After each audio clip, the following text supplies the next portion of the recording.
राधे राधे मित्रांनो, तर आज होतं इलेक्शन म्हणजे आपल्या कॉलेजला सुट्टी. म्हटलं कुठं फिरून येऊ. मग काय भाग्याची युनिकॉर्न काढली, देव आळंदीचा मॅप टाकला, सोबत घेतला याच्या डिलक्सचे मला अनिकेत पाटील आणि त्यासोबत होते सुशा शिंदे. तर हे बघा मित्रांनो, आपला भारताचा झेंडा तिरंगा तर नतमस्तक होऊन आपण पोहोचलोय संत तुकाराम प्रवेशद्वारवर. मित्रांनो, प्रवेशद्वार बघा किती सुंदर आणि किती उंच आहे. प्रवेशद्वारमधून एंट्री करता संत तुकाराम महाराजांचे मंदिर सुरू होऊन गेले रो. आणि फायनली आपण येऊन पोहोचलोय संत तुकाराम महाराज गाथा मंदिर. आणि त्यात सुशाला फोन आला रो, म्हणजे आता 2 किलोमीटर लांब गेला हो.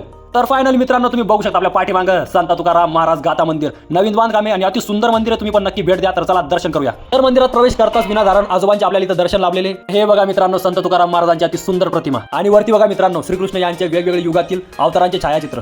इथं भिंतीवर वेगवेगळ्या कथांची मांडणी आणि त्यांची छायाचित्र बघून मित्रांनो आपलं दर्शन फायनली झालंय. दर्शन तर मस्तपैकी झालं रे भाऊ, फक्त आता देवाचा प्रसाद पाहिजे होता. मग काय भंडारा आणि प्रसाद शोधा आम्ही भक्त निवासपाशी येऊन पोहोचलो भाऊ. इथं राहण्याची अति उत्तम सोय केलेली आहे. असं तरी अन्नपूर्ण वनपाशी येऊन पोहोचलो ते बंद रे भाऊ आणि सुशाचं तोंडच पडलं. मग प्रसाद काही भेटला नाही रे भाऊ, पण या मंदिराचं दर्शन भेटणं ही मोठी गोष्ट आहे. तर मित्रांनो, आता आपण येऊन पोहोचलोय संत तुकाराम महाराज यांचं जुनं मंदिर आणि आपण आता आरती वगैरे घेऊन थेट आपण आता दर्शनासाठी मध्ये चाललोय. आणि मित्रांनो, तुम्ही बघू शकता मंदिर किती सुंदर आहे, अति उत्तम आणि अति सुंदर हे मंदिर आपल्याला दिसतं इथून. पण परिक्रमा मार्गावर आम्ही एका मंदिरांचे दर्शन करू लागलो आणि मित्रांनो, तुम्ही बघू शकता त्या काळातील किती भारी बांधकाम आहे. परिक्रमा मार्गावर आम्हाला हरेश्वर महादेव मंदिर, त्याच्यानंतर श्रीराम मंदिर यांचे दर्शन लाभले. फायनली परिक्रमा पूर्ण करून आपण येऊन पोहोचलोय संत तुकाराम महाराजांच्या मंदिरापाशी. तुम्ही बघू शकता मित्रांनो, अति सुंदर दर्शन करून आणि इथं मस्तपैकी अभंग भजन वगैरे चालू होते आणि पुस्तकं तुम्ही बघू शकता. इथं सर्व प्रकारचे ग्रंथ आहे, तुम्ही कोणतं पण वाचू शकता एखादं. त्यानंतर संत तुकाराम महाराज जन्मस्थान मंदिरचे दर्शन करून आपण थेट येऊन पोहोचलोय इंद्रायणी नदीला भेट देण्यासाठी आणि दर्शन करण्यासाठी.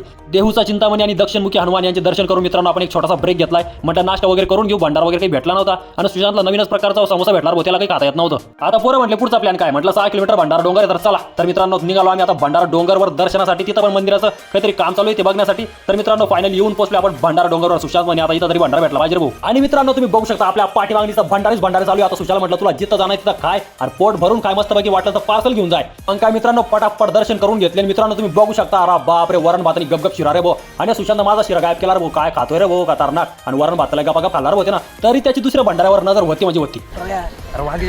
आणि मित्रांनो फायनली आपण भंडारा खाऊन दर्शन करून आणि दुसऱ्यांच्या ट्रॅक्टरमध्ये ऊस चोरून निघालोय परत एकदा आपल्या रूमच्या दिशेनं. मित्रांनो चला भेटूया पुढच्या ब्लॉग मध्ये. तर परत एकदा सर्वांना राधे राधे.